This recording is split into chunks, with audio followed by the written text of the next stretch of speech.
ఈ రోజున ఆర్టీసీనే ప్రైవేటీకరణ చేస్తున్నాడు.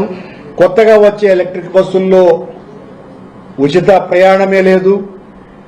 సరిపడా సర్వీసులు లేకుండా పోవడంతో దాదాపు 70% మందికి పైగా మహిళలకు ఈ ఫ్రీ బస్సు సౌకర్యం అందనటువంటి పరిస్థితి.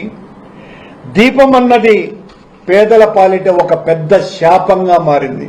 కానీ చంద్రబాబు గారు అధికారంలోకి వచ్చిన వెంటనే ప్రతి సంవత్సరము 3 సిలిండర్లు ఫ్రీగా ఇస్తాను అని చెప్పారు. ఇప్పటికి 2 సంవత్సరాలు అయింది.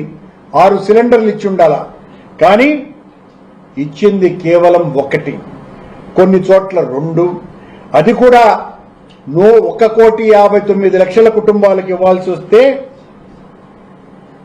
కనీసం 40 లక్షల మందికి కోత విధించి 1-2 దీపం సిలిండర్లు ఇచ్చినటువంటి ఘనత.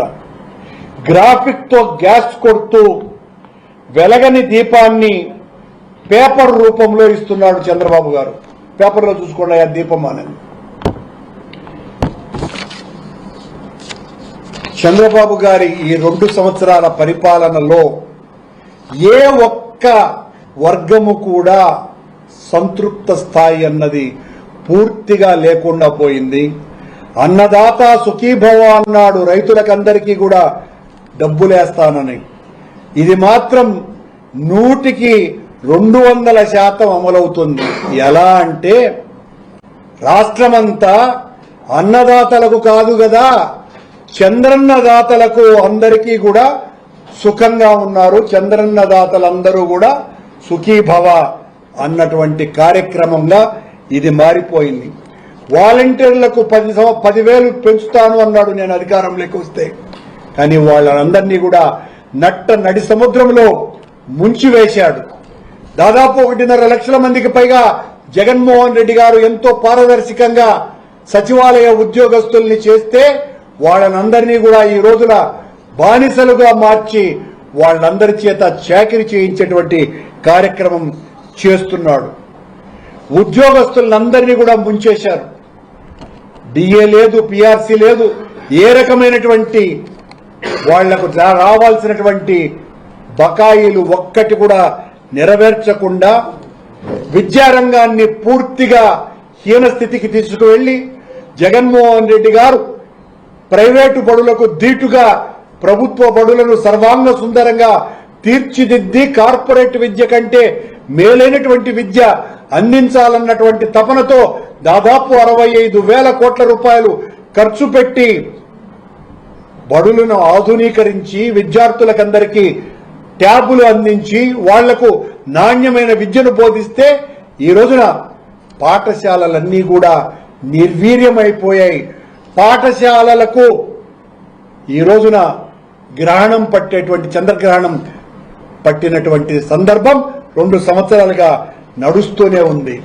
రాష్ట్రాన్ని లంచాంధ్రప్రదేశ్, అప్పుల ఆంధ్రప్రదేశ్, అవినీతి ఆంధ్రప్రదేశ్ గా చంద్రబాబు, పవన్ కళ్యాణ్ గారు మార్చివేశారు.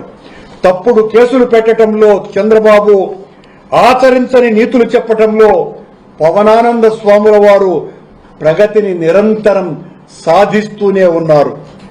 మెగా పండుగలు కాదు, దగా పండుగలు, దండుగ పండుగలు చేయండి. చంద్రబాబు గారు మెగా పండుగ కాదు మీరు చేయాల్సింది. ఈ 2 సంవత్సరాల కాలంలో ఏ ఒక్కరైనా తెలుగుదేశం పార్టీకి సంబంధించిన శాసనసభ్యులు, కార్యకర్తలు, నాయకులు తప్ప రాష్ట్రంలో ఉన్నటువంటి 4 కోట్ల మంది ప్రజలలో ఏ ఒక్కరు కూడా సంతోషంతో లేరు అన్న విషయం స్పష్టంగా అర్థమైంది. జగన్ గారు ఆడుదాం ఆంధ్ర అన్న పేరుతో విద్యార్థులతో అతి గొప్పగా క్రీడలను జరిపిస్తే దాని మీద బురద వేయటమే కాకుండా ఈ రోజున చంద్రబాబు తాగుదాం ఆంధ్ర అన్నటువంటి రీతిలో ఆంధ్ర రాష్ట్రాన్ని మార్చేశారు. మంచి ఆంధ్రాను మధ్యాంధ్రగా, మత్తు ఆంధ్రగా మార్చివేసినటువంటి ఘనత చంద్రబాబు గారి కూటమి పాలనది.